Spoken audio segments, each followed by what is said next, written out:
Josh, thank you very, very much. Thank you for a very warm and generous introduction, and it's great to be here with everybody. And most importantly, thank you for being here. I'm not just privileged to be able to share a few words with you, but I'm excited about it because it's no BS. Some of you, everybody understands what BS is. To say to you that honestly you're going to be the vanguard of this in very short. You are now. But while we have accomplished an enormous amount in the context of the fisheries and the oceans initiative itself, and with COP28, which I'll go into in a minute, the fact is that we're still behind. And you're all very practical or you wouldn't be here. And in that practicality, you make judgments, I'm sure the way I do, that if you have a mission, if you have a task that you have to get done, you kind of ought to be serious about it and go get it done. And what frustrates me, after many years of being involved with this issue, is that I don't see some of the key players who should fundamentally understand the science and the basics of this challenge. I don't see them doing what we need to do to win. So we have a fight. We have a fight on our hands in every country in the world with very powerful vested interests that resist change because they're more comfortable with the status quo and they're more comfortable with the amount of money they're making without changing the impact of what they're doing. That is where we are. I mean, make no mistake about it. You don't need to be a rocket scientist or a genius or hire some incredible consulting firm to come in and tell you what the problem is. The problem is us. People, human beings, who allegedly are blessed to be rational, but who clearly are more interested in many cases in protecting their particular interests. Now, I know that's harsh. I know it's tough. But I was there in 1988 when Jim Hansen told us, hey folks, wake up, this is what's happening. 1988. A whole bunch of us, Al Gore, Tim Wirth, senator from Colorado, the senator from Virginia, Republicans and Democrats alike. And we listened. And as a result of that, we went to Rio in 1992. And we all celebrated the fact that we created this voluntary mechanism in order to try to address the climate change that we perceived then. And President of the United States, George Herbert Walker Bush, father, flew down to Rio and signed with a lot of other leaders saying we're going to be serious about this. But guess what? We weren't serious about it.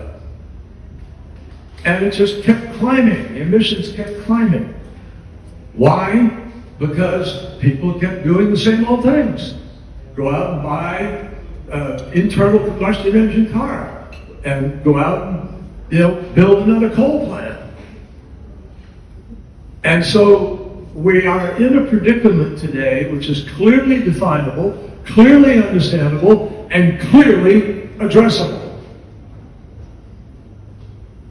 But we have the challenge now of fighting back against deniers, procrastinators, delayers. And there's not a thing I'm making up here. I see it, you see it, we see the consequences of it in places all over the world. Human beings are too content with the way that we are lighting our buildings, our factories, generating the energy for the things we do, concrete, cement, aluminum, what happens in shipping and aviation, etc. Now, some people are changing. Some people understand the science. They don't deny it.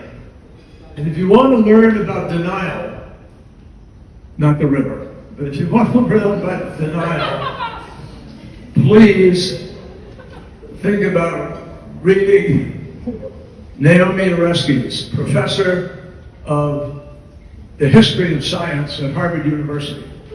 And Naomi has written two really important books. One is called The Merchants of Doubt, and the other is called The Big Myth. And both of these books trace factually the way in which concerted efforts have been undertaken by oil and gas or by mining interests or so forth in order to prevent the truth from being penetrated and acted on. And the history of this, it goes through a lot of things. The history of how we banned cigarettes in the United States, which we did in the Senate, on smoking on airplanes, and began to require people to be responsible about children who were exposed to it, and smoke, and the impact on your lungs, and the ability to get cancer from it, and so forth. There are connections to all these things. And we have a lot of people in government in various parts of the world who want to forget about those connections, who don't want to own up to this truth. So, we had a series of challenges in the United States about automobiles, whether they don't have seat belts, whether they don't have headrests, children who are exposed to pajamas that could light on fire, and you had a lawsuit, and people denied that it would light on fire, and that goes right up through acid rain. In the 1970s and 80s, we used to hear a lot about acid rain, which was the acidification that would fall from the sky from the coal dust and coal plants that was moving all around the planet. Today, we have 7 million people a year who die from the bad air quality that comes from the same coal dust that moves around the planet because we're still burning coal in parts of the world. Why? We've closed over 500 coal plants in the United States. We will have no coal-fired power by 2030. That's our plan, and we're implementing it. And the utilities are saying that's what we're going to do. But what's happening? In parts of Asia, they're more dependent. They don't have oil and gas in certain places. And I'm sympathetic to that. But that's not an excuse to go out and build a new coal-fired power plant that is going to continue the problem. There's 360 gigawatts of coal-fired power that will be coming online in one country, China, and another 140 coming online in Malaysia, Vietnam, Indonesia, and so forth. That's a problem for all of you. Whatever country you come from, that is a problem for you, for all of us. We have two choices if we're really going to address this challenge. We either capture all of the greenhouse gas emissions and do something with them that's constructive, or at least protective, or we don't put the emissions up there in the first place. Those are the two choices. And what we need now is an army of citizens all around the world who are going to demand more from their governments, who are going to be, frankly, more militant about pushing for the urgency of dealing with this issue. Why? Not because John Kerry says so or some other advocate, or but because science is telling us this. This is a matter of science, mathematics, physics, some chemistry, and some biology. Right now, we are busy allowing, because we're continuing the old practices too much, we are continuing to allow massive amount of CO2 and methane. Methane, by the way, nobody took. I had the privilege of leading our negotiations in Paris and leading our negotiations in Glasgow, and Sharm el-Sheikh, and finally in Dubai. And I've been to many of the COPs between 1992 and today. And I can tell you that never have we concluded a COP with as forward-leaning and encouraging a statement as we achieved in Dubai. Now, does it cure the problem? No. I'll tell you why in a minute, but I want you to focus on this statement.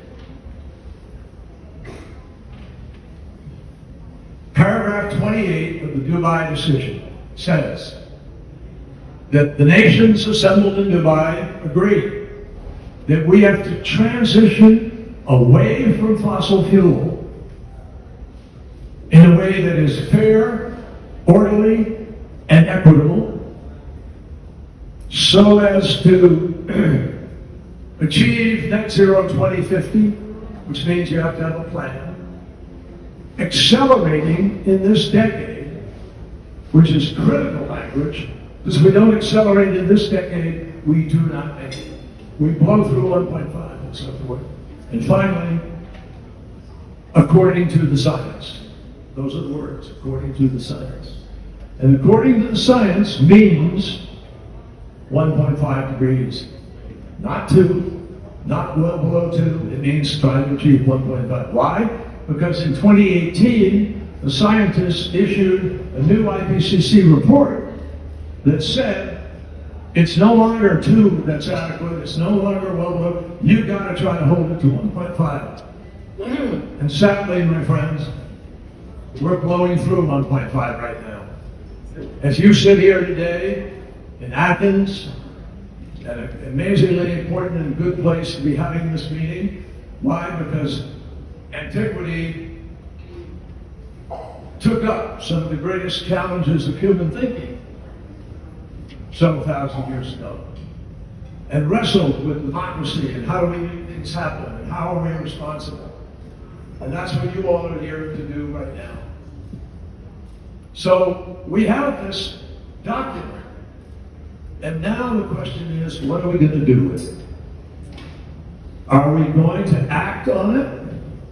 Or is it going to be another piece of paper that just sits there and is ignored by adults who are supposed to behave like adults? The answer to that question is going to lie in what do we all do to affect the politics of the world. What are we going to do? What are you going to do when you leave here? What are you going to do in your summer? What are you going to do next year? How are we going to build the kind of army of people who are willing to go out and make the difference that we need to make? How many of you realize shipping? Shipping is, if it were a country, it would be the 8th largest emitter in the world. So shipping has to change, and guess what? Shipping is changing. The heads of Yara and NSC and Maersk and others here, some of them Greek, are making the decision now that they've got to change their ships. And all of a sudden, the IMO got the message last summer and they've changed what they're requiring of the shipping industry. But now the details have to be written. The rules have to be issued. You all can make sure that we're focused on that transition. I'm told by the head of one of those companies that if everybody does what they've promised to do already, we will have a complete changeover of the type of ships that are in the shipping industry of the world. We will become low carbon, no carbon. And they're ordering ships that are spec'd to be no carbon. We're moving on sustainable aviation fuel. We're moving on utilities. In many parts of the world, people are committed now to a transition to have no power produced from anything except renewable or clean energy by 2030, but not at the latest, by later maybe 2035, 2040 in certain cases, etc. That's movement, folks. So let me just leave you with this thought. I have to take a question or two. I know I'm screwing up the panel and the rest of what's happening here. But I can't emphasize this enough to you. When I was in college, which is quite a while ago now, but back in the 1960s, we became involved in the civil rights movement in America, the Mississippi voter registration drive. We became involved in the women's movement. in trying to pass the Equal Rights Amendment. We became involved in, and we changed the world with Title IX, which made sports have to equally pay women and men and distribute in the programs in colleges and universities. That's why we got a women's soccer team, football, that you do anyway, that became as powerful as it did. So how did that change come about? The environment movement. In 1970, before I actually wound up protesting the war in Vietnam, we became involved in Earth Day, the first Earth Day. We did that in 1970, and we took the 12 worst votes in the United States Congress, and we labeled them the Dirty Dozen. And in the election of 1970, with our campaigning efforts, we translated 20 million people coming out to demonstrate on one day. But we didn't just make it a one-day thing, we made it a political movement. And we went out and beat 7 of those 12 members of Congress.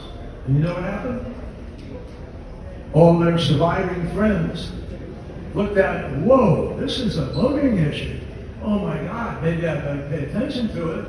And lo and behold, they changed their positions, and we passed the Clean Air Act, the Safe Drinking Water Act, the Marine Mammal Protection Act, the Coastal Zone Management Act, the Endangered Species Act, and we actually created the Environmental Protection Agency of the United States. We didn't even have one until people got active and demanded action. I believe in every citizen's ability to be able to make a difference based on the difference that I've seen people make when they get involved. So I hope you will leave here committed to build the kind of global movement that we need now to change, and it's a monumental challenge, it's a big deal, to change all the automobiles over to something that doesn't pollute the atmosphere. It's a big deal to start building infrastructure that can be resilient and manage to adapt to some of the problems that we're going to face because of the damage that's already up there. And for some of you who don't believe in carbon capture and storage, let me just underscore to you that even if you believe we're not going to be able to bring it to scale, I have doubts we can bring it to scale and do it fast enough, and with NIMBYism and local opposition and permitting delays, it's going to be a hell of a task to lay all the pipes and do the things you're going to need to do. But I'll tell you this, if we do what we know how to do, we will apply it mostly to the heavy industry, to the hardest to abate sectors of our economy. And for the other sectors, we will move to faster to cleaner energy, whether it's geothermal or wind and solar, which is now extremely affordable and one of the best options for people to at least try to meet our 2030 goals. But beyond that, let me just share something with you. If we're good enough to get to net zero in 2050, and I think we could, and I hope we will, if we get there, we still have to pump. We have to suck 1.6 or 9 trillion tons of carbon dioxide out of the atmosphere to prevent further damage from taking place as a result of what's already up there. So you may not think it's going to work at commercial scale, but we're going to have to find a way to do that. Or something that neutralizes that incredible amount of CO2 that's up there. And methane, a remarkable challenge. We didn't even talk about methane in Paris. It's amazing to me. Just amazing. But we were fighting then just to get people to come to agree to do something, which we didn't achieve. Now we have to be more specific. Methane is 80 to 100 times more destructive than CO2. In its early years. In its later years, it's still about 20 times more destructive. So we need to curb the problem of methane. And with the permafrost that is thawing around the planet, we have natural, we call it fugitive gas. We have natural pockets of methane that are just going up into the atmosphere, nobody's capturing it, we don't know how, and that is a problem. So my friends, the future is going to depend on young people all around the world who demand the action that's needed. Future is going to be written by you. And every one of those movements I just talked about, every one of them, women, peace, environment, climate, cultural issues, all were moved mostly through the energy and commitment and efforts of young people around the world. Young people fueled those revolutions. Peaceful, revolutions of ideas, revolutions of new ways of doing things and thinking and being fair, to give meaning to the words of the Constitution, but also give meaning to the global universal values that all of you try to follow and that bring you here to this meeting. So I salute you for being here. I thank you for being here. I ask you to preach to everybody you can the reality that this is not out of reach yet. But if we don't move enough in the next 4 to 5 years, it's going to be out of reach. And who knows what the damage will be. Everything we see happening right now was happening at about 1.2 degrees, though we are now measuring 1.48, 1.5 degrees in various places. We're already there. Some scientists will tell you we've already passed it. And we're going to have to claw back somehow.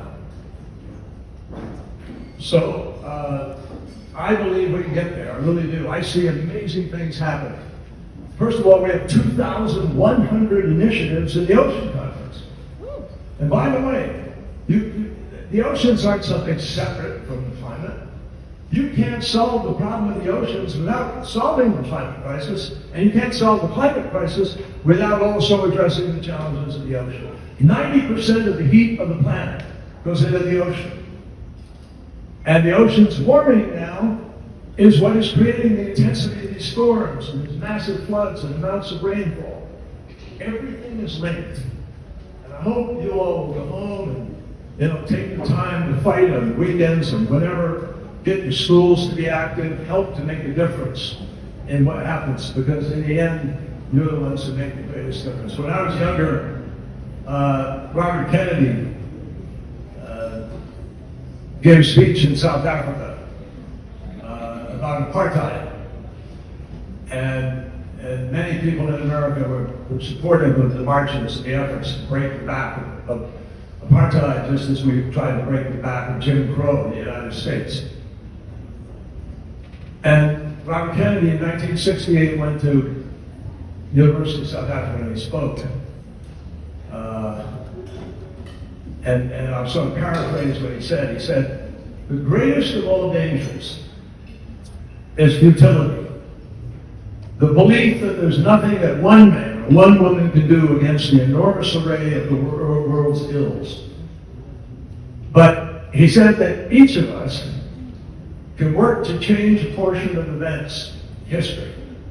And in those efforts, one by one, they will build the mightiest walls. They will build incredible movement, a ripple of hope that will bring together efforts that sweep down the mightiest walls of oppression and resistance. Each time a man or woman strikes out against injustice or works to improve the lot of others, each time, each person makes that difference.